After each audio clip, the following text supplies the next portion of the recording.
एक बार किशोरी जी ठाकुर जी से बोली हम बंसी बजाएंगे। जो बोले आप बंसी मत बजाओ। बोले क्यों?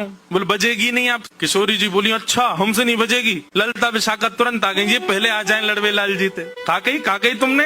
बोले मैं यूँ कह रहा हूँ कि हमारी शामाजू बंसी ना बजा पाएंगी। अच्छा हमारी लाडली जू जब चले ना तो उनके पामन की नूपुर उनकी ध्वनि पे राग रागनी वारे वारे जामे, और तुम यूँ कह रहे हो हमारी लाडली जी बंसी ना बजा पाएंगी।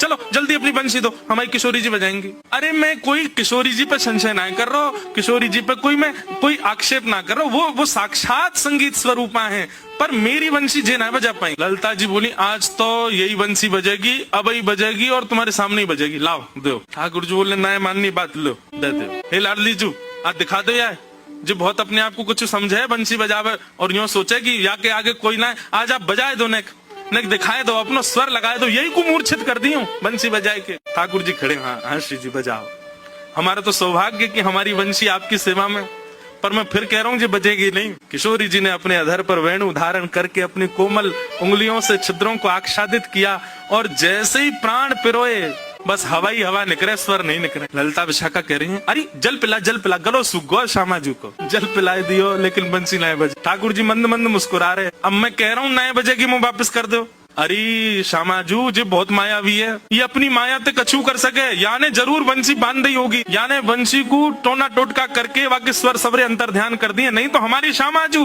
कोई स्वर को कोई संगीत के वाद्य को स्पर्श कर दे, अरे स्पर्श मात्र से बजन लगे, ये बंसी क्यों ना बज रही है।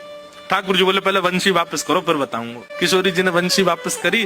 ठाकुर जी बोले अच्छा एक बात बताओ, आप वंशी को वादन करते समय मन में कौन को चिंतन कर रही?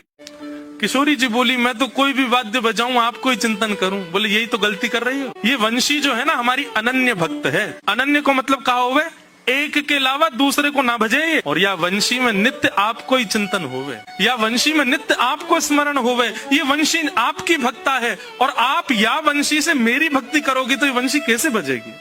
हे श्यामाजू आप नेत्र बंद करके अपनो ही चिंतन करो, मतलब अपने स्वरूप को ध्यान करो, जब आप अपनो ध्यान करोगी तब ये वंशी बजेगी, क्योंकि या वंशी में तो नित्य आपको ही गायन की हो जाए। किशोरी जी ने अधर पर वंशी रख के जैसे स्वयं को स्मरण किया, अपने रूप नक अपने रूप नेत्र आदीन को स्मरण किया, अपनों ही स्मरण करके जैसे वंशी अधर पर धरी बिना फूंक के वंशी बजन लगी। किशोरी जी के नेत्र सजल है गए।